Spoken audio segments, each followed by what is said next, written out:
Today is the 27th Sunday of Ordinary Time, Cycle B.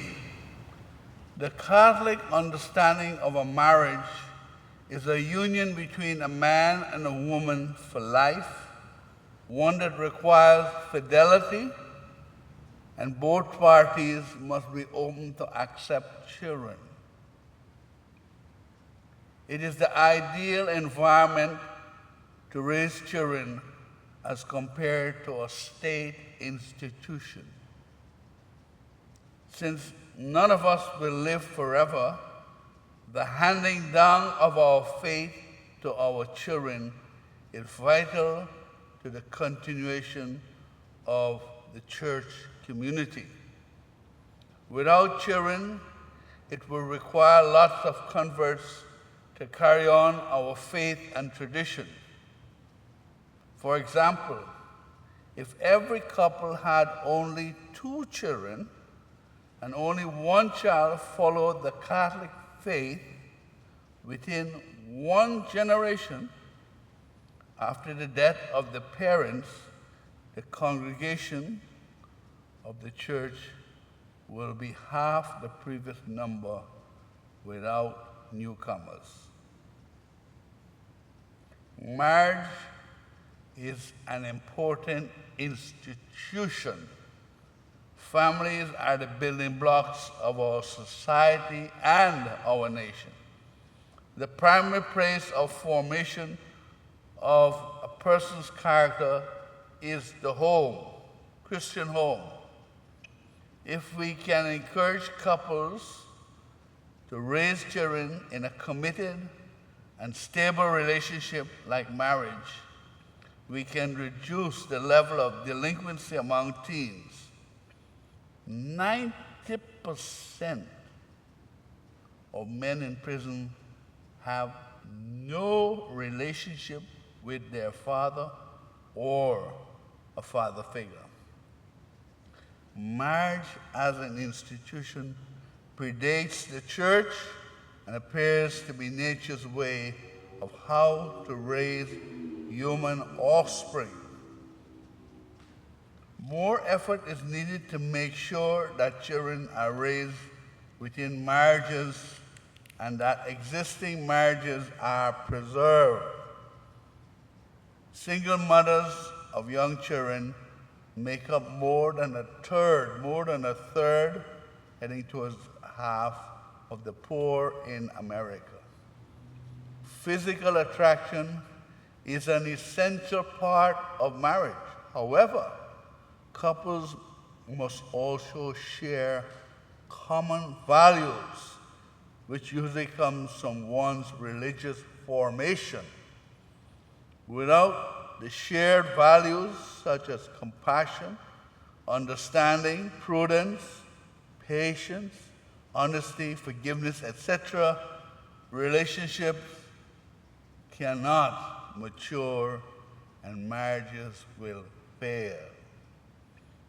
The phrase, the couple that prays together, stays together, is not just a cute phrase, but one born out by experience. Praying together is an important part of the maintenance of a marriage. Our culture places excessive emphasis on physical beauty, power, and wealth. Therefore, when choosing a spouse, we erroneously place a lot of emphasis on physical beauty that fades, wealth that can be lost or can be a corrupting influence, and power which can create disharmony because it seeks to dominate others. Couples must make sure that they share the previously mentioned values, especially since their values come from God Himself. The ideal mate for a man is a woman. The two can become one flesh because their sexual organs were created compatible. and are also able to generate offspring. A species that cannot procreate will go extinct.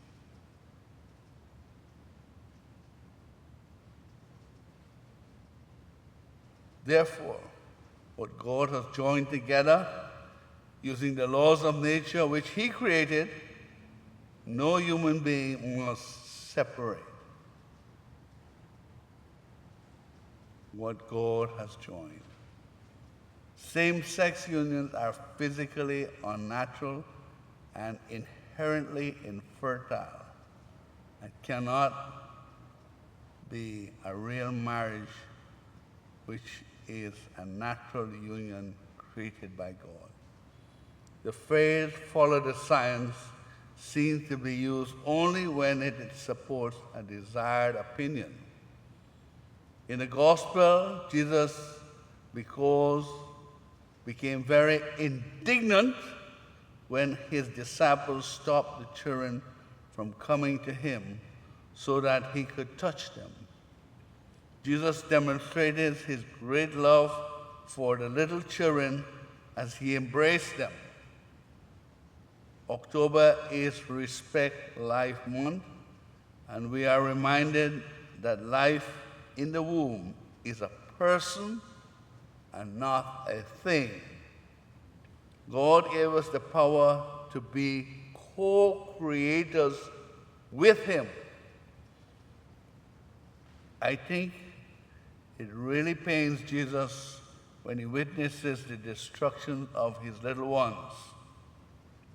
If we call ourselves children of God, why are the little ones in the womb not also children of God? Be careful, be very careful when you side with those who claim, contrary to science, that the child is a thing or that the unborn has no legal status, therefore can be killed. And furthermore, Jesus, it is none of your business, as we have no intention of following your teachings. Such foolish thinking will cost you eternal life.